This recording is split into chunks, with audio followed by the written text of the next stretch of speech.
Hello everybody, welcome to UltraChenTV. My name is James Chen, and today this is episode 2, only episode 2 of The Mind's Eye.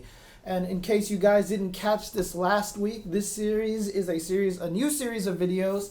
A long time ago, UltraChenTV set up a Patreon, and we had one of the reward goals, one of the pledge amounts, being that if you pledged a certain amount, that we would take your matches that you could submit to us and we would analyze them and offer advice for them. And that was a few years ago and we didn't keep up with it very well, but we're making up for it now. I've contacted almost everybody, like in the last year and a half, who has donated the correct amount so they can submit user videos here to be analyzed. And we are going to be continuing that here this week. So the Mind's Eye, which of course is named after Ryu's parry move. I'm just going to be analyzing user submitted matches. So you too, if you would like to have matches analyzed here on stream, you can definitely check out our Patreon. You'll see the link down at the bottom of the other side of the screen over there pretty soon. And it's going to be patreon.com/UltraChenTV, and you can submit matches there, and then as I go through them, I will analyze them as I get them. And as you can see, I've been doing this once a week, so it'll be a little slow. So depending on the speed and the pace at which we start getting more matches to analyze, we'll see what happens. I'll try to get through them as much as possible. Now, for those of you who missed last week's episode, we got to analyze some matches, and they were very beginner level matches. So I was able to wax on poetic about a bunch of philosophical things, like mindsets on how you want to play fighting games and such. This week, the user, Ange, who submitted these videos to me, I'm actually really glad that he is the second one that I'm doing right now, because these matches are definitely more of an intermediate level. His rank number might not reflect that necessarily, but his play style is actually fairly solid. It's actually pretty solid. And what happens here is that this is good because now I can kind of wax poetic about a different level of skill, because once you get to this level of skill, once you get to the intermediate level of matches and you start playing them, sometimes when you lose and you're just wondering, what am I doing wrong? What am I doing wrong? A lot of times the answer is a lot more vague than you're hoping it would be. Like, you're really hoping that someone's going to watch your videos and be like, well, here's your mistake. But a lot of the times it's really just about, playing a lot, understanding situations and maximizing things. So what's really interesting about these matches is that we're going to watch today is that, in my opinion, I don't think that there's any particular, big concept ideas that Ange is doing wrong. And that's actually really good to see, though. I really want to analyze one of these matches here, because that way I can just talk about a few things and the mindset as well, because what you'll see happens is that, certain key things are going to cause him to lose rounds, and it's going to be like, oh my God, I'm so frustrated. But at the same time, I talked about two very important concepts last week. The first concept that I talked about was false successes. And what these are times when you do things that aren't the right thing to do, but they work. And so your brain starts telling yourself, oh, this is working, so I'm going to keep doing it, even though it's not the right thing to do. Last week we saw that a lot of the times with the match analysis that we watched. Lots of sweeps, and even though the sweeps were connecting, they were reinforcing bad habits. So you have to start learning to recognize false successes, right? So that's an important concept. However, the second concept I talked about, shout outs to Avatar Momo for subscribing. Very, very gracious, sorry. But the other second main concept that's super, super important to pay attention to, that I hinted at last week, was successful failures. So these are situations where you had the right idea, you maybe even did the right thing, but just because of some craziness or just a really bad luck or an execution error, that you end up losing the round. Now, this is really important because you have to be able to look at losses from a very objective standpoint. Sorry, my vocabulary is completely messed up today. You have to look at things from a very objective standpoint. And sometimes even when you lose, you can't consider yourself like, dang it, what did I do wrong? That was a mistake. You have to look at it and be like, oh, well, had I landed that combo, I would have won. So even though I lost and I lost some points, it's fine. In my heart, I know I did the right thing. You know, I mean, like, seriously, like, that's actually really important. And we're going to see some situations in here where there's some close matches and, you know, just really unfortunate stuff happens and you end up losing the match anyway. Now, going to talk about this a little bit here. I know last week when I tried to stream some of these matches, people told me they wanted to watch the match first before I started going back and analyzing them. I'll put it to a vote here again to the people here on the stream. Do you prefer watching the match as a whole one time through before I start doing the pause and analyzing thing? What I'll do is the first time through, if this is the case, I'll just commentate the match, like I'm just doing commentary on any stream. But if you want to watch the whole match, put a 1 in the chat. If you want me just to start through the analysis right away, put a 2 in the chat. But I will go ahead and just commentate it one time through, and then we'll go back and then we can analyze it afterwards.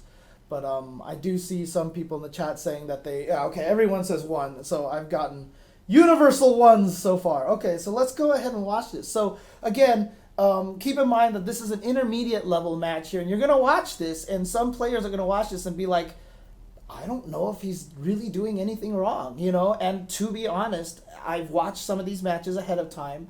I do feel like that he's on the right track, and he's doing a lot of really, really good things. So let's go ahead and just go through this match first here. Let's do this. Round 1. So before I start, we are watching Ange, who is the Ryu player. So we're going to be watching Ange, and he's going up against an Ibuki player here first. So let's go ahead and continue forward. And as you can see, Ange's rank is really, really low. He's at like 6 digits here. He's at like 10,000 or something like that, if you can see that. And I don't actually honestly feel like that's reflective of him. If he keeps playing, he's going to keep going. He's going to keep going up and up and up. But let's watch. Here we go. Immediately getting back over there. Oh, wow. Just gets the jump in now. All right. So Ange doing a good job defending himself against Sign. But Sign now trying to get in there. Blocks it. Great throw. All right, let's see. Oh, but backs off. So Ange just backs off a little bit. Now goes in. Gets the jump. Okay, good V reversal there from Sign to get himself out of that situation. Gets in there with the pressure in the mix-up and tries to go for the reset of the overhead. And oh, too far for that combo for Ange. And here we go, that EX kunai from the air. So good at helping people get in. And now here comes Sign. Gets in there, but sweep into V-trigger. Okay, good stuff there. Oh, okay. Slight punish. Could have been bigger than that, but it's okay. Oh no, a whiff uppercut. And that's probably going to be the end of the round. And it is. There it is from Sign is going to take it on that risky uppercut. Alright, so first round goes to Sign. Let's see what happens here in the second round. Oh, I like it. Going in there with the floats. Alright, nice little frame trap there. Okay, I like the anti-air from the back roundhouse, but here comes Sign getting in there. Okay, punish could have been bigger, but that's good. Kind of got the damage that he needed. Good block on the overhead. Here comes, once again, Ange getting in there. Oh no, I don't think that was supposed to be a fireball, but here comes Sign, gets the throw. And now Sign trying to find his way in, see what he can do to try to get as close as possible. Gets the jump in and gets the full combo confirmed. Could have went into super art, but with critical art. It looks like he's going to save the meter, but guess what? Ange is not going to save the meter. Not quite enough to kill, but a meaty back heavy kick is going to take the round. Good stuff. And I saw a counter hit. Looks like Sign was trying to hit a button there. Alright, final round here between these two players. Who's going to take this? Whoever wins this is going to move on to the imaginary next round of this tournament. And, oh, okay, accidentally cornered himself inside, but he's going to get out of there with that. Drop the Rida juggle, it looks like, afterwards. Okay, back in there and switch sides now. Oh, not sure what Sign was actually trying to do, but he's going to get tossed. Now Ange trying to get in there. Good block on the kunai, but got frame trapped afterwards. Oh my god, went for the hero throw. Did you see that walk up? Okay, punished the sweep, but not as much as he could have, but here we go, big damage. Just down to a little bit of life. Oh, and then a bad sweep right there is going to be punished. And Sign is going to take it. Great stuff to Sign. Okay. There we go. So, that was the match that we just saw there. And that was Ange versus Sign. I don't even know if I'm pronouncing Sign right. That's S-C-Y-N. I'm going to assume that's Sign. So that's just what I'm going to say. Okay, so let us analyze this match. Now, I see some people in the chat already talking about some of the things that people that I was going to mention. Like I saw James the Powerhead in chat already mention that Sir Ange needs the anti-air uppercut. So let's take a look at this. Let's take a look at this match a little bit, because that is definitely one of the first things. It's sin, huh? Okay, I'll call it sin then. People are saying that it's sin. So let's do this. Let's watch this match. And as I said, as we watched it, it wasn't a bad match at all. In fact, it was pretty. This is something that I would expect to see in a pools match of a tournament. You know, that's the quality of this match. I didn't feel like it was particularly beginner level at all. Both players knew what they were doing, and I really felt like Ange is only missing just a few key things in their game. And so let's go ahead and take a look at this here. Fight. So one of the first things that finds out is I always use the beginning of a round as a judgment of what my opponent wants to do. If you see people backdash at the beginning of a round, it's usually it's a good chance, and especially if you play this online. This is not necessarily a hard fast rule, but there's a good chance when you see people backdash at the beginning of the round that they are defensive minded players. Now that'll change round to round, and good players will mix it up. Sometimes they'll go in, sometimes they'll backdash. But if I were playing online right now, my immediate reaction is, okay, this is a defensive Ibuki, or okay, this is a defensive Ryu. And as we're going to watch and play, Ange is a little bit more of a defensive Ryu who really wants to play fireball zoning games. So here we go. Let me see. Yeah, so one thing I do want to mention, Ian Art mentions this in chat. It is a shame that we can't see the inputs. I didn't say anything, but as you'll see, I'm going to analyze multiple matches for Ange. But the last match, if I can get to it in time, he does turn on inputs. If you do plan to submit videos to me for this series, for the Mind's Eye series, it does help to have the inputs, because like last week I was like, why is he using this jump attack? And you can see he was missing dive kicks with Cammy. So it is helpful. It is helpful, but we can definitely glean and theorize information as we go. But immediately here, they both jump back, they both dash back, and they kind of traded fireballs right at the beginning. So that's fine. And so now what we're going to see here is immediately Sin jumps in here. Sin jumps in right away. And it's okay. He got hit. So it looked like he tried to do something. Maybe a standing jab, anti-air. Or, I mean, it almost sounded like he said Hadouken. So, like, it would have been nice to see the inputs here, but no worries. He tried something. He got counter hit. So, but that's an important thing to keep in mind right away, is that your opponent is willing to jump. And when you find an opponent that's willing to jump, one of the first things that you have to do is to really focus on that. So your brain only has enough mental capacity to do multiple things at once. So it's almost like, I don't even want to go into a programming example, because that's a terrible example, because very few people will probably understand it. Basically, you can only, it's like trying to chew gum and walk down and walk at the same time, right? That's the corny example. Lots of people can do that, but the whole point of it is that it's hard to focus on two things at the same time.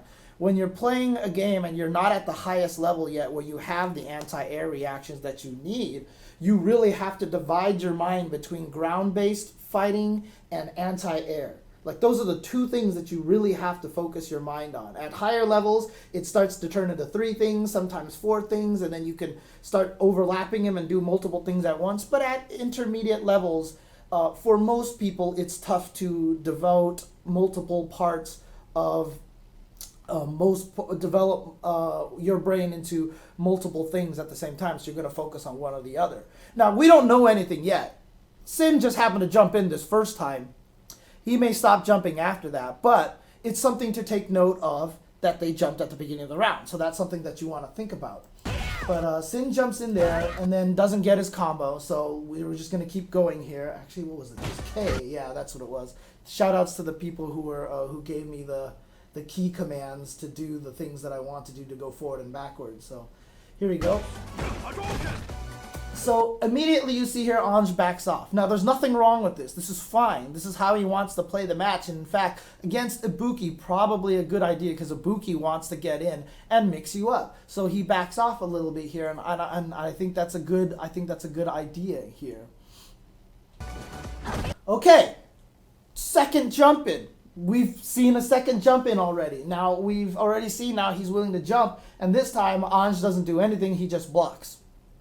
Okay, that's fine. That happens all the time. And in fact, when you guys watch me play during the Learn to Fight series, I fail the anti-air uppercuts all the time because I have problems devoting my brain into both the ground game and the anti-air game. So this is something that at this point in time, if you're Ange, what you should probably start doing is, okay, notice this awkward distance that the Ibuki jumped in at. I want you guys to notice this for a second here. Jumps from this range over here. Now there is a chance that if Ange uppercuts and Sin does not touch a button, that your uppercut could whiff, right? So at this range, the jump is a little ambiguous, and I think that's why Ange ends up blocking. So that's fine. However, now that this has happened once, what you're going to want to do now is instead of keeping yourself walking at this range over here where the jumps can be ambiguous, you want to walk into their jump range. So after this block this block is fine. This is going to happen to everybody. Block this jump attack. But now at this point in time, if you're Ange, what you want to do is play a footsie game where you stay in Ibuki's optimal jump range. So if this is her optimal jump range right here and she walks back, you walk forward. If she walks forward, you walk back. Stay in their optimal jump range to make it better for you to uppercut. Not only does that make it so that they can't jump at this ambiguous distance, but at the same time, if they're really smart, they may notice that you're doing that and they won't jump. And if they won't jump, then you can bait them into ground games, but then that's where you get into Street Fighter and stuff like that. So let's keep going here. So someone in the chat asked, what does whiff mean? Whiff basically just means that it attacks and doesn't hit. They don't block it. They don't get hit by it. So anything that whiffs is just an attack that doesn't land on the opponent at all. Okay, here we go. Yeah, and someone says that they could stand heavy kick at that range. There are different anti-air options for sure that you can learn. And that's getting into really advanced is when you start learning how to use all your anti-airs at the right distance. But let's keep going here. Okay, so what I like though is that range though, after he blocked, he challenged immediately with a crouch strong. So here we're gonna see this jump block. Okay, so it was at a range where it made sense to challenge because in order for Ibuki to get any play, she would have to walk in close. That's what she tried. She whiffed a jab, and then Ryu countered it. So, again, so far, nothing really to be particularly critical of. Good blocks. And now, Ange decides to take the offense. I like this, and not only does he decide to take the offense here, but he immediately establishes a throw game, which I really like here. So, boom, he throws him right away. And he establishes that, and that's really important. When you're up close, you really need to establish a throw game, because if you don't do that, then the essence, the core of Street Fighter V, which is the shimmy throw game, is not as effective. So I like him going for the throw very early on. I feel like that's a good message to send. So I like the way that he's starting this match so far.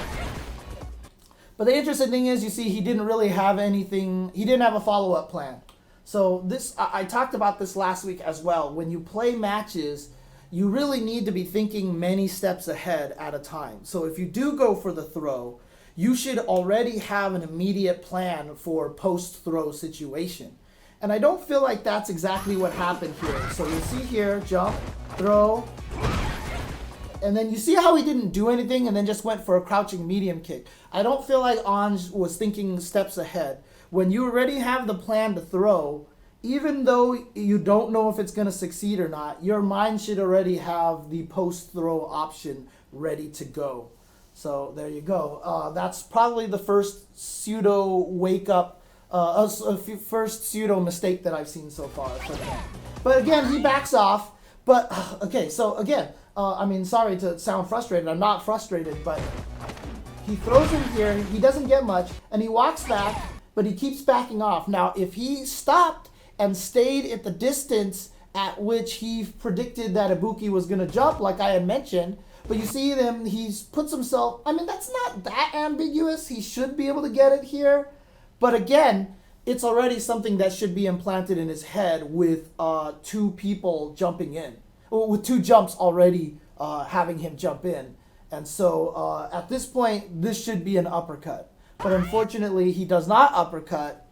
Maybe he was scared of the kunai. Now, I will go back and say this much, is that with Ibuki, uppercuts aren't necessarily foolproof option to jump because the kunai can blow the uppercut up from time to time. But you got to try. You've got to establish that that's something that you want to do, because then you can get them to commit to jumping kunais and dash under and punish from the other side, etc., etc. In any case, keep going here. But again, you'll notice that Ange likes the challenge after blocking the jump attack. Okay, so, oh, it's because you whiffed the jump attack, of course, yeah. But okay, good stuff. Trying to keep him out. And then he gets the jump in here. And this time he goes for the punch. So last time he went for the throw, this time he goes for the punch. I like the variety so far, and unfortunately, Ibuki the V reversals and knocks him down. That's fine. Does a quick rise and immediately challenges with buttons. Again, nothing particularly wrong with the way he's playing right now. Now, if I were Ange, I would probably stand at the Ibuki jump range and see if she would jump again, because now I've blocked or gotten hit by it 3 times. So now I'm like, okay, jump happy Ibuki. You'll actually hear me say this a lot when I'm actually playing, that I would be like, okay, jump happy, jump happy. So James the Powerhead says that, you know, go for a deeper DP. It can beat the kunai. It could, but sometimes if she throws it early and you go for the deep, it might hit you before you hit the uppercut. So there's a little bit of mix-up in that situation right there. And yeah, Mount Lover mentions that DPs can hit the kunai. But like I said, it could be a situation where it just hits you before you uppercut, right? So if you're used to DPing late, you could just get caught by an early kunai. Anyways, at this point in time, if I were Ange, I would be standing at the range that Sin wants to jump, where Ibuki's maximum jump range is, because I'm going to predict a jump. I don't know if I'm right or not, but that's just a good distance to play because I'm letting my opponent hang themselves. And remember, when you play fighting games, you always want to play a 2-player game. You always want to keep in mind what your opponent is doing and using what you've gleaned from your opponent to your advantage. Okay, so he starts throwing fireballs right away. So again, he's not thinking of the jump, because that was perfect jump distance for Sin, and he's going to the fireball game. But okay, that could have been a read on his part. That's fine. And now he's establishing the fireball game and trying to get Sin to try to get in on him. And then Sin does.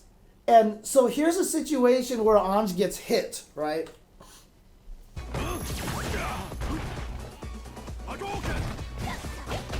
And he gets counter hit, you'll see right there.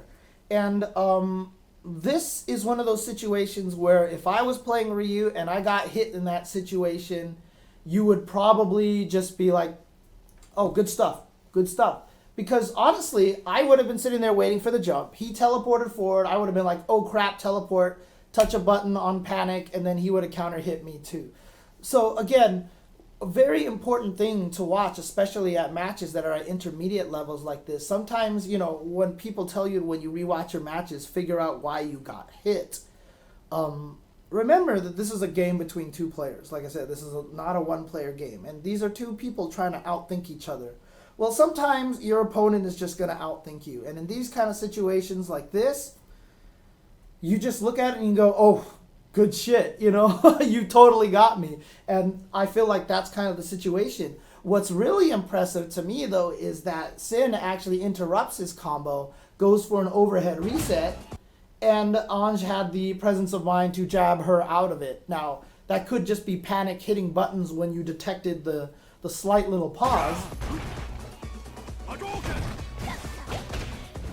So right there, you feel that pause. Like, those little pauses are super important.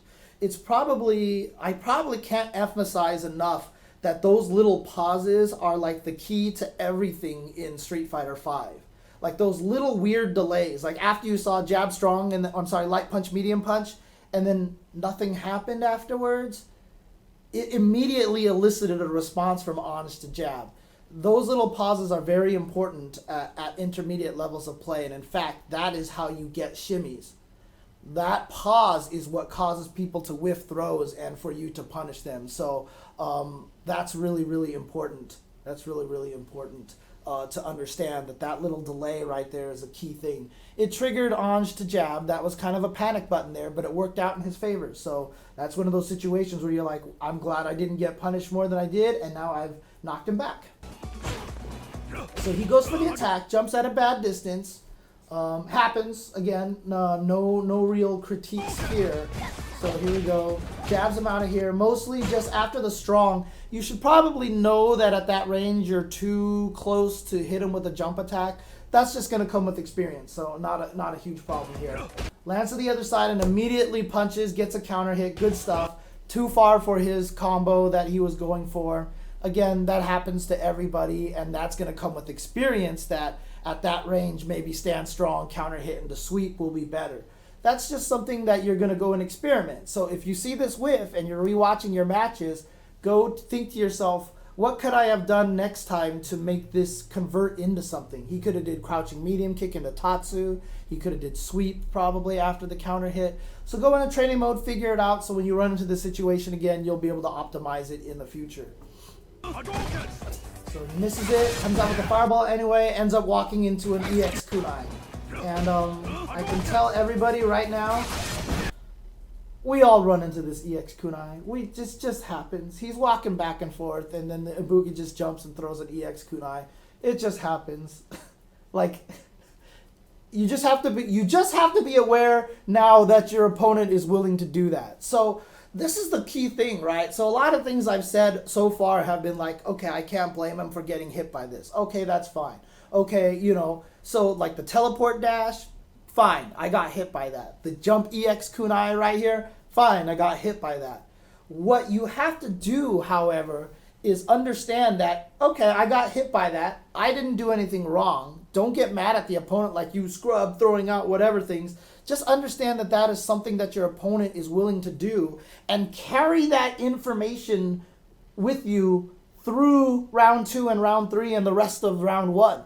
This is why a lot of people talk about how top players spend the first round gathering information. You're finding out what your opponent is capable of and what they're willing to do. So that 2 information already is that this Ibuki is willing to teleport and attack and also jump EX kunai right away. You're going to get hit by them the first time you see them, and that's fine.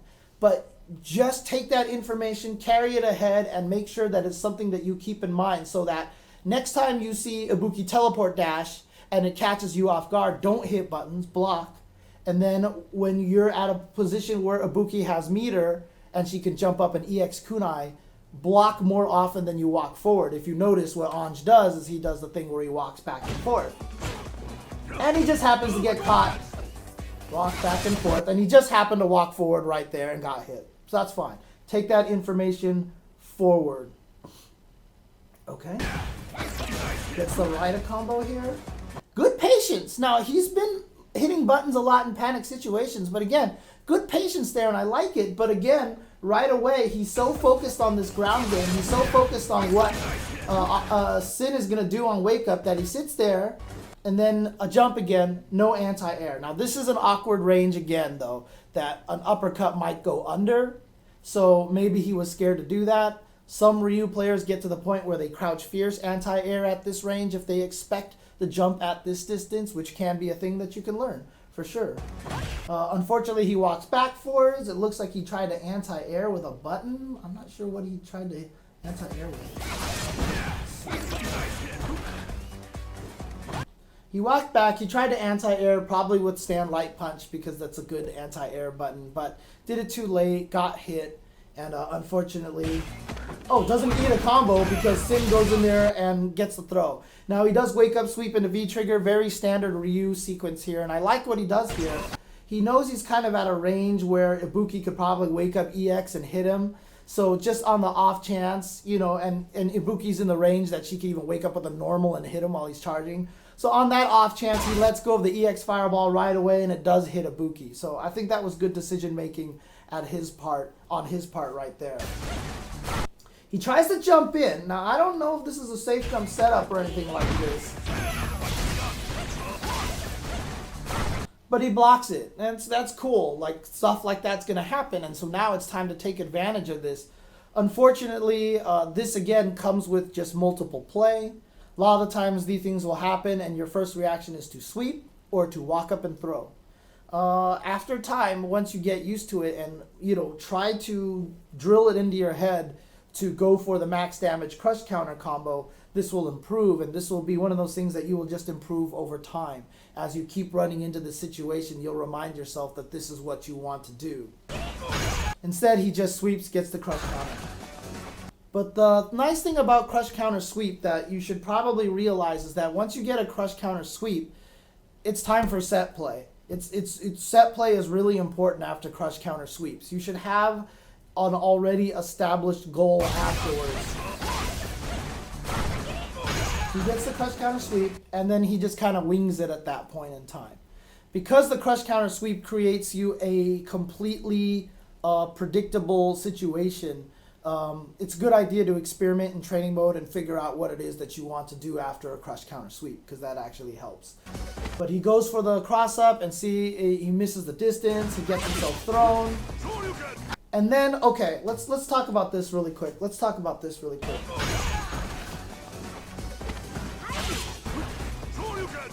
Wake up uppercut into death. I'm gonna lose the round here. One of the things that you'll hear me talk about a lot in commentary, I say this a lot, and I'm surprised people haven't been like, what the hell are you talking about, James? But I always call this the desperation uppercut. And I always call it out when I see it on commentary, because the desperation uppercut is so common and everybody does it, including myself. It's like the desperation burst in Guilty Gear when you're about to die and you burst and waste your burst.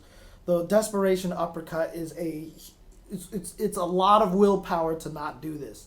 But I always call it that in situations where you're either almost dead or almost stunned. Those are the two standard desperations uppercut situations. And here he was almost dead. His life is coming down. He's getting a little nervous. The more nervous people get, the more likely they're going to do the desperation uppercut. So that's just something to keep in mind. If you find your opponent in situations where they get nervous, that's where the desperation uppercuts come in. And, every once in a while you might want to throw it out if you have the right read, but that's only, like, let's say after you establish that you're not capable of the desperation uppercut, then you bust it out all of a sudden in game 2, round 2. And then all of a sudden the tide is turning. It's like, oh, he did it. Oh my God, he committed to it. The second thing to say about this is that it wasn't even an EX uppercut. So remember that meaties will beat your regular uppercut. So even though this was a desperation uppercut, it wasn't EX. So had the Ibuki had a meaty timing, it wouldn't have worked anyway. So that's going to be a habit. Maybe Ange is used to playing Season 1 and still used to doing desperation uppercuts. So there we go. And again, if you guys want to ask me questions in the chat, please type @jchensor. so instead of at UltraChenTV, because I'm logged in as jchensor right now, so I'll see that more likely than the at UltraChenTV. So if you want to ask me questions about anything that I'm saying here, like what do you mean by this term, or but couldn't he have done this, feel free to use at jchensor. But that's the end of this round. That's something to learn right there. So one is, understanding, if your opponent likes to jump, read the opponent's behavior, and you saw right there that he likes to jump. So start punishing that. So Sound Demons asks, what's the best way to upload matches to YouTube? Through the PS4 share. There is a way to just stream it directly to YouTube, if I'm not mistaken.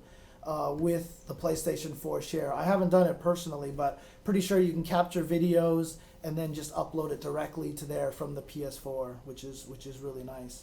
And yeah, DV Jr. says Ange should have won that round, and I agree with that. Like I said, I don't feel like he was doing anything wrong. I feel like he just made a couple of small things, and again, this is one of those rounds that you lose and you're just like, oh, why did I do the desperation uppercut? Lesson learned, let's move on. So that's that. Sound Demons doesn't have a PS4. If it's a PC, I'm not sure. I'm sure there's like some screen capture programs that you can use. I'm not sure if there's no share option on the PC. I don't have the PC version of Street Fighter V, so I can't tell you. Someone in the chat hopefully can help with that. So, anyways, let's continue forward. Round 2. Round 2. Here we go. Fight. Okay, so cute start there. That who would have guessed that was gonna happen? Oh well, okay, you block it. Now let's move on. Okay, so he challenges with the crouching light punch, and this is something I'm super guilty of. I always challenge with light punch and then I don't have a follow-up. So like I said, always have that step ahead. I always challenge with light punch and then I'll hit like another light punch and then I don't confirm it into anything. This is a problem. Like, that is definitely a problem of mine. So he did crouch light punch there. Didn't really get much off of it. It's fine, but at least it's his turn. It's his opportunity now to do the pressure. So I like the buttons that he's chosen here. Another crouching light punch and then a standing medium kick. Good buttons for that good range. He definitely has a good concept of buttons and which buttons to use at ranges. So that's something that Ange definitely has a really sharp understanding of, because you want to use lights at close range, mediums at a little further range, and heavies to like try to outrange your opponents and such. So okay, then he goes for the jump again, goes for the frame trap, and he goes through the whole frame trap and it works. So that's good. So he's done cross up medium kick throw, cross up jump medium kick standing medium punch, and now he did cross up medium kick, stand medium punch, another stand medium punch, and it frame trapped and he confirmed into a fireball, which is safe on block. Really cool. I like that. I like that. So he's varying it up. So already Ange has a really good idea of how to keep things mixed up. Don't know if he's doing it intentionally, or if it's just something subconscious in his brain that's making him be varied, but it's a good start. It's a good thing that he's doing right now. Now, okay, we got an anti-air. We got an anti-air. Okay, so he just had the good, he was in the right position for it. I don't know if he was baiting the anti-air or if that was just reaction, but I've seen a lot of people in the chat talking like, back roundhouse is a good anti-air. Yeah, if you're bad at uppercut motions in a pinch, learning your normal anti-airs like that is really, really good. And I know that that button can be canceled, so I'm pretty sure, like, Ryu players can probably confirm this. I'm pretty sure you could have uppercutted in that situation and got it to juggle, if I'm not mistaken, right? But in any case, good stuff. He's got the anti-air going here. But the thing is, for players who like to jump, like me and myself, just keep that anti-air in mind anyways, because stopping their jump once doesn't necessarily mean you're going to discourage them from jumping again. Trust me. Back roundhouse does not cancel. Is it only in V-trigger? I could have sworn that it did cancel. Anyways, okay, so back roundhouse anti-air. Yeah, okay, so some people saying that it does cancel. It is in season 2. Season 2, yeah, okay. Yeah, so everyone's confirming that. Okay, I don't know if it juggles. Something to test right there. In fact, why don't I have my PS4 on? Because I had it on last time. I could test it out. Okay, I'll turn it on in just a second. In any case. Back roundhouse there. Baits out the uppercut, but he went for the standing medium punch. That's just one of those situations where like, dang it, unfortunate situation. I can't punish it. Let it go. Keep going. Okay. So he tries to walk back, gets caught by the slide. That's again, something to note. At that range, the Ibuki's willing to slide. And then just goes for the uppercut. And again, probably could have did a bigger punish. And there's a perfect example of back roundhouse canceling right there into the fireball. Probably should have canceled in Tatsu, maybe uppercut or something like that for more damage. Just went into the fireball instead. And again, it's just with time, if you just get to the point where when that happens and you get the back roundhouse in the fireball and you're like, dang it, I could have did so much more. I could have did so much more. As long as you keep telling yourself that and then trying to land the proper crush counter combo, it'll come into play. I did this whole speech I was planning to put up on YouTube during the last Learn to Fight session where I talked about how recollection is more, learning what to recall is more important than learning how to do the combo. And I did this whole example of libraries and finding the book that has the combo that you want to do and, you know, getting yourself trained so you know exactly where the book is and everything like this. It's a crazy analogy. I'll post it up on YouTube, and so you guys will be able to check it out. I'll probably post it up under the random soapboxes that I have. Oh, thanks, 7G Pluke. Thank you, or Savenge Pluke. Thanks for the subscription. So what happens then is that as you keep seeing these whiffed uppercuts and then you punish it more often with the correct punish, your recollection of that combo, your ability to recall that combo that you want to do as a crush counter combo will improve. So really it's about training your recall, less training your hands to do the combo, less of, you know, oh man, I need to practice this combo. So that kind of situation there is strengthening your recall ability will help you in that situation. And it's, as long as you realize, oh, I should have crush countered on the uppercut, and keep that in your mind. Like next time they whiff an uppercut, try to go for the crush counter. Even if I hit the wrong button or if I do the wrong combo, that's fine. As long as I keep training myself to try and recall that, eventually you'll get to the point where you will recall it every time and be able to get the max damage. So. Okay, backs off right away and he starts doing the walk back and forth here. So the Ibuki throws a kunai and doesn't hit him, so fine. So he backs up. Okay, I like this. He predicted another kunai and jumped forward. Not going to be able to hit him, but I still just like the jump forward. I like that action because now you've just shown your opponent that you might jump over kunais. And as you can see, Sin's immediate reaction is, oh crap, better not throw more kunais, time to go in. So he tries to go in with an overhead, good block. Challenges again with a crouching light punch, good challenge.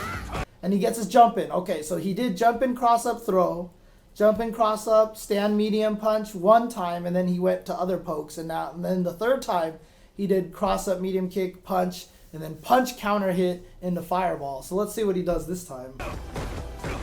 Okay, so he goes for the standard frame trap again, and his opponent has learned to block. Now, Ryan Hunter, great commentator for Marvel, Guilty Gear, great analyst, smart guy. I've talked about this in many different educational episodes, has talked about key moments before.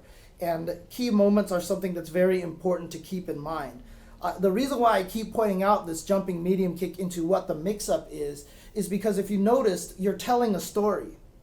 You're telling a story this whole entire time. So after blocking the jump medium kick, the story that you've told is throw, then one medium punch, then two medium punches frame trap, and now you just did two medium punches before. What ends up happening is that blocking the cross-up medium kick is becoming a key moment. And that is something that Ryan Hunter talked about, key moments. Where the reason why they're called key moments is because when that key moment occurs, there's branches. Many things can happen. And what you want to do is keep in mind every single one of those branches. Like if you could remember, when you watch me play during the Learn to Fight series, you'll hear me go, okay, he blocked this time. Okay, so next time I'm going to throw him. Or, oh, he threw tech. Okay, I'm going to go for a shimmy next time. So you can see this progression of what I'm trying to do during key moments. I don't know if Ange is consciously trying to change this moment. But if he went for that same sequence, cross up, medium kick, strong, fireball, first time he got hit, the second time he blocked it, the story now that I'm going to weave into my narrative is that maybe next time I'll do cross up, stand, medium punch, walk up, throw. Or I'll go back to throw because now he's being defensive because I hit him with the frame trap the first time and now he's blocking. So in these key moments, you're going to keep weaving this narrative. You're going to keep telling this story. And yeah, and it's funny because it's my Banao, jokes around. He's like, the multiverse, and, puts up the not like this Twitch emote. But that's a beautiful example. That's exactly what it is. It's the multiverse. The key moments are the flashpoint, like literally their flashpoint. And then based on what you do, you can change the future. And so at that point, whenever that happens, you have to keep that in mind. You have to keep that in your brain. And those particular key moments that you're noticing yourself, that you're able to establish many times, you have to be able to understand the story. And that's also even if you're on the defensive side. So if the opponent knocks you down and they come up next to you, you're going to wake up with a button and then they meaty you. Next time you don't do anything and they throw you. Next time you wake up, you don't do anything and they go for a punch, but then they frame trap you. Next time you block an attack and they shimmy you. On your wake up, that's a key moment, and you have to keep weaving the narration there. You have to keep weaving the narrative at that point in time. Key moments are very, very important. So that's just a great example of key moments right there. All right, gets him with the fireball. Execution error. Execution error. I don't even need to see the inputs. Execution error. Didn't get punished for it. That's one of those situations that you go, phew. But it sucks because you're in a bad position now. But let's just keep going. Let's keep going. Okay, counters. Gets thrown. Wakes up immediately with the crouch light kick. Now, see, the Ibuki should probably notice that after throws, he likes to do a quick rise in the crouch light kick. So I would throw into towards roundhouse or something like that. That's what I would do if I was the Ibuki player. Example of a key moment. Wow, dude, okay, I love this. I actually really love this. Like, I think this is really, really cool. So walk around, do nothing, blocks the fireball. Notice the Ibuki's not doing anything, so he walks up, tries to get her scared, and does back roundhouse into fireball here, which is safe on block. I love that. I love that right now because he was reading that the opponent wasn't touching buttons, that they were trying to do this inching forward thing. So he charged in and went back roundhouse. Now, the only difference between what he did and what a top player did is probably being able to read the reaction time from the opponent and be able to delay the back roundhouse just long enough to induce the panic button from the opponent and counter hit him. That, you can't train for that. That is just something that you learn through time. The syncopation of your attack. You walk up and everyone would hit the button at this timing, so they're scared, so the opponent blocks. So you don't hit the button at that time. That induces the panic because they expected the button, so they hit a button, but then you hit your button right before that, so you counter hit them. That's what I always called syncopation. That's something you learn over time. That is something that I don't think anybody is better at than Alex Valle. Watch his matches and how often he'll walk up to someone, stand there, do nothing, and then low strong, and the opponent gets hit. Valle is, I feel like, the best at that walk-up counter hit like that. So, but I do like what he did. Again, like I said, it's a minor mistake. I like that he did that. And in fact, the first time you go for it, it's better to go early to see if they panic faster than other people. But because of this situation, next time I would delay it just a little bit longer to see if I could get him to panic if the situation arises. But again, same thing, always building information. Every time anything happens, you should be building information. Very hard to do. I know this as a player myself while I'm playing. Very, very hard to do. Very hard to keep building information, but that's fine. Let's keep going. Very hard to remember all the information, I should say. You're going to forget, and that's usually kind of what separates the strongest players from gatekeepers and intermediate players, is they have the ability to remember these situations because they know how to identify them and they know how to patternize people very well. So, okay, no anti-air. He touched the button again. Maybe back roundhouse too late. Maybe stand light punch, but just ate the jump attack.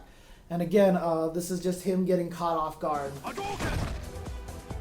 Roundhouse fireball. Caught off. Oh, he did back roundhouse. I saw it, but he just did it too late. He just did it too late. Reaction there, and then he's going to get comboed for it. Again, this Ibuki has shown to jump a lot, so the only mistake is just not keeping in mind. That was a reactionary back roundhouse. If he was expecting the jump, he would have did the back roundhouse much earlier than that, but he did it late, so he's trying to anti-air with his reaction, and it's not working right now. So that's something that he's got to think about. He's got to think about the jumps more. No problem, Timeless GFX. That's why I upload these videos to YouTube, so you can watch it again. Yeah. Okay.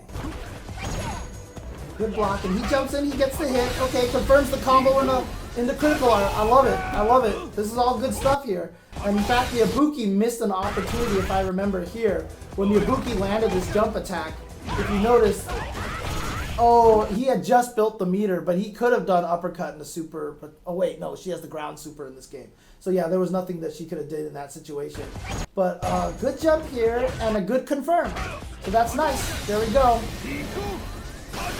Knocks down. And then just goes for immediate back roundhouse. Again, beautiful stuff. I like it. I like it that he just went for that. And he got the counter hit. So good stuff. So Ange takes round 2 very nicely. He did have to spend a lot of meter for it, unfortunately. But, you know, he lost the first round. So it's a very logical thing to do. So again, after these first 2 rounds, not really a lot of things to critique about Ange's game. I think he's doing a really good job. And even though, you know, he loses this game, I don't feel like there's anything in particular that he's doing wrong. Just little small things here and there. So that's really, really important. So here he goes. Start of the round, the Ibuki goes in there. He neutral jumps. Interesting start, but I like it. He backdashed the first round, third round here, he neutral jumps. So I like the change up. Okay, he tried to throw a fireball there. That was an interesting range where fireball might have actually worked as an anti-air, just wasn't expecting the kunai. Maybe it was a mistake. Maybe he tried to uppercut. Not sure. But challenges again. You can see Ange is challenging with the crouching light punch. And the nice thing about that is, as Ange, I would keep challenging because I really haven't been punished for it. Ibuki hasn't frame trapped me much. So challenging, I think, is a good thing. I think challenging so far is a really good thing. Bash Lol, thank you very much for subscribing. Much appreciated, much appreciated. Okay, remember she slid at that range before. If you don't remember, and again, you don't recognize that that's a key moment the first time she slid into you. Second time she slides into you, you might not even remember. You might not even remember that that's a key moment to think about is that particular distance. But if you get hit by it like a third time or a fourth time, like at that point in time, it's something that you got to start noticing. You really got to start noticing. So in this situation, yeah, a lot of us are going to get hit by that second slide. It's not a problem, not a problem. But after he gets hit by the slide here at this range, okay, not sure what the crouch fierce was supposed to be. Maybe it was supposed to be an uppercut. I don't know. Very fortunate that he didn't get punished afterwards because it's negative on hit. But I don't think the Ibuki knows that, so Ange gets the pressure going here. You see him walking back and forth, and so I like the footsie game that he's playing here. And this time I like, so he's just kind of trying to gauge what the opponent is doing, and then I like that this time when the Ibuki jumps, he's close enough and he knows to walk under and to avoid. Remember last time he tried to walk back roundhouse and that got him hit. So this time he walks forward, avoids it, but the Ibuki lands and jabs him first. He gets counter hit because he likes to challenge a lot. Ange likes to challenge, he likes to hit buttons. Again, that's fine. Like I said, the challenge is fine because it's been working and he hasn't had any reason not to do it. So here we go. Gets hit and then immediately tries to hit a button again afterwards. So he got caught by that delay. Remember that little see that syncopation delay that I talked about? The reason why he got hit by that. So last time, remember, the Ibuki did light punch, medium punch, and then overhead, and his reaction to the delay was the crouch light punch. Well, guess what? The exact same thing happened again. He got hit by the standing light punch counter hit, but nothing came afterwards. So that weird delay, that weird pause, that weird awkward, like, wait, nothing's happening, caused him to hit a button again. And that's when the Ibuki caught him with the frame trap crouching medium punch. I don't know if that's what the Ibuki was trying to do. Probably not. But in this kind of situation, the only lesson I could really give is in those weird pause situations where you feel like, oh my God, you get that panic and you hit a button. Last week I talked about how the player we analyzed liked to do a lot of panic buttons, and it was the sweep. It was always Cammy's sweep that he did, the panic buttons. The panic button is one of the hardest things to keep yourself from doing, and that right there is a panic button situation. So if you... It's good. Like, I like him challenging in certain situations, but sometimes you have to resist hitting the panic button. So in this situation here, stand jab counter hit, panic button, got caught, boom, into the combo. Ibuki drops the combo, he wakes up with crouching medium kick, odd button to wake up with, but sometimes you make those reads, sometimes you just like, oh crap, hit a button please. And he just wanted to do low forward fireball. Okay, Ibuki just did low roundhouse. First time, so he doesn't have a really great punish for it. Not gonna blame him. It wasn't even a 2-hit combo, but might have been a panic sweep from the opponent. So whatever, keep moving on. That's fine. It came out of nowhere. You weren't ready to punish it. That's fine. Keep going. Okay, the Ibuki jumps again. So the Ibuki jumps again. See, at this point, oh yeah, same thing, same little delay. So maybe the Ibuki did do it on purpose. Watch. See how you know it was? There was that little delay, and then she hit the crouching medium punch. Those are kind of scramble situations. So I'm probably like overanalyzing this situation. Like, oh, they're planning to do this, whatever. That's kind of just one of those situations where that delay happened on the whiff light punch, and both of them were like, oh crap! And they both hit the buttons at the same time, and Ibuki's just happened to win. But it's gonna lead into a combo, but she drops her combo, she jumps back by accident. Back to this game here. Oh dude, dash up throw. That's sick. So he hasn't done that at all. But last time, remember, he read that the Ibuki, when she got into this little like defensive non-button pressy mode, he walked up and did back roundhouse into fireball, and he got away with that. This time, Ange takes advantage of that by dashing up and throwing. I like it. I really like it, because last time was walk up back roundhouse, and if this is something that he's consciously building the narrative on, because she reacted and blocked the back roundhouse last time, that's why this time dash up and throw was a good idea to catch him by surprise. Again, I don't know if that's exactly what Ange was thinking, if he used the story that he told the first time to land this thing. Remember, the storytelling in fighting games is all lies. All you're doing is trying to tell lies in fighting games, right? So I don't know if that's how he got this throw or that's why he did dash up and throw, but what's important to note is that I point out why I feel like it worked. Right, so that's the situation right there. It's important to establish that so that when you play in matches, you can recognize why these situations work. Okay, so jumped up, saw the kunai, blocked it, and now got frame trapped. Now he challenges a lot, as I mentioned. That time it was at a good height. He got frame trapped. The Ibuki was able to finish off that combo. Next time you block that kunai, don't hit a jab. But first time he's challenging, no problem. Like I said, he's been challenging a lot. It's been working. It hasn't been that bad for him outside of like 1 or 2 small situations. So I don't mind him challenging there. He got hit, so now that's just something to keep in mind in the future if you were able to play a 2 out of 3 with this person. Holy crap. This is like my favorite moment of here, but this is probably in a situation right now. So someone says that kunai was probably punishable at that delay timing. Might have been. Ibuki players would know better than me, so. But, dude, so he dashed up and threw, and that was a success. So what I think is, in his brain, he's like, throw worked. So now he's really kind of focusing on like, let's throw again. And yeah, that actually probably did look like it could have been punishable. But check this out. Dude. That was the hero walk. That's what I always call that. The hero's journey. Like, he went for the hero throw. He went so far to try to throw. But this is probably one of those situations where the success of the throw, and he's starting to get down to the danger point in life, the success of the throw makes him want to recall and go back to that success. So he really tried to go for it again, was too far with the throw, and then Ibuki was able to punish him. Not hugely, but, you know, she got away from that situation. Okay, love the EX Fireball. Love the EX Fireball. So last time he walked up, did back roundhouse Fireball. Next time, dash up throw. This time, just an EX Fireball surprise in your face. So I like that. I like that. It's just nice timing. Nice timing. Nice read on the rhythm right there.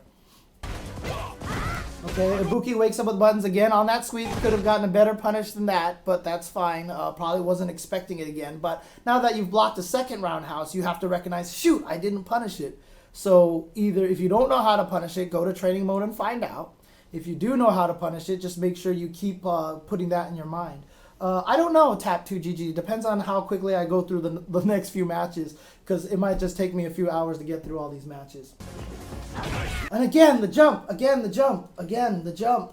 It's just one of those things that you've got to learn now. So especially if you hit him with an EX Fireball. When you hit someone with an EX Fireball, it tends to get people to think, oh, I need to jump over fireballs like this. So now he's thinking maybe jump over fireballs. And especially since you threw another fireball. So you hit him with the fireball, then you threw another fireball, they blocked it. And so now he's going to jump at you. And again,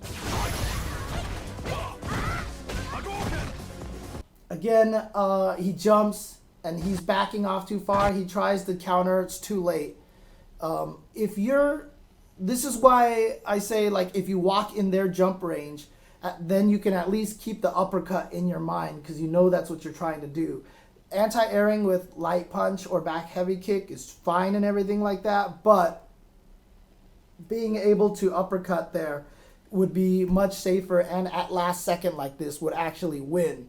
So back roundhouse will lose in this situation, but uppercut will win in this situation. There are no Karen matches that I'm reviewing, I don't think. Let me check. No, it's Chun-Li and Zangief after this, so. So the Ibuki's going to get the full combo, and he wakes up with the V trigger. And I think this is a panic situation here. Goes for the sweep and dies, right? Yeah, it was probably one of those situations where he was like, I want to wake up, sweep into V trigger. We saw him do that before. He missed the sweep and just V triggered right away, and then was probably like, oh shoot, that wasn't what I wanted. Panic ensues, sweep, and then dead. So in that situation there, that happens.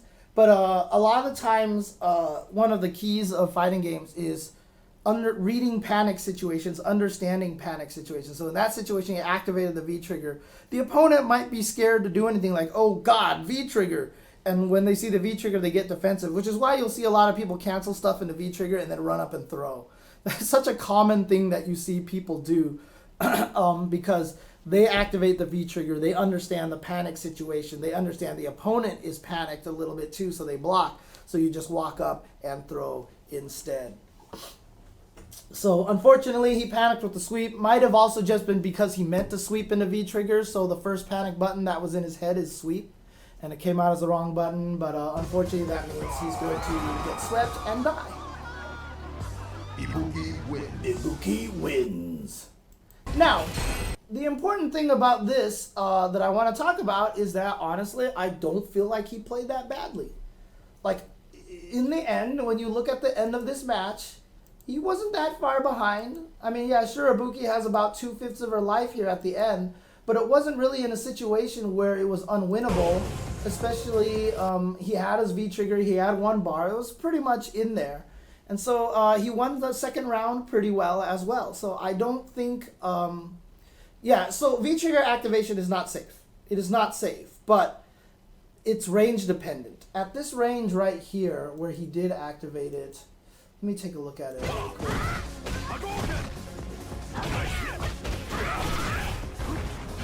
So yeah, at this range of activation here, I would feel like the Ibuki's not positive if she can punish me. You know, because there is a little bit of doubt that Ibuki's fastest move might not be able to reach at that distance. Oh, shout outs to Colombian Swag. Thank you for the sub. There is a chance there that this is at a range where Ibuki might be too scared to punish because she thinks she's a little far away, and that's if you recognize it. If you do raw V-trigger and the opponent's next to you, most likely they'll kill you. But in this kind of situation here, I think there's enough reason for him to maybe go up for a throw or try to do stand medium punch or try to outbeat their move.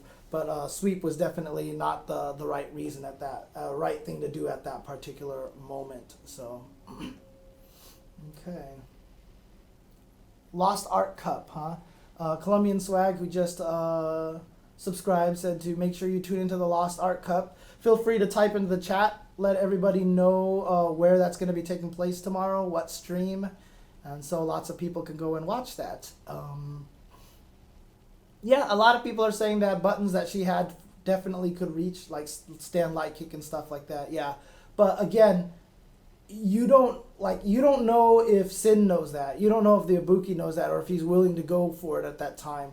So you could try to walk forward and do something, but if he does standing light kick you, then you're just like, okay, fine, you did know, and you punish me, right? So if they're gonna punish you, they're gonna punish you. If they don't punish you, then maybe you have a chance to sneak something in there.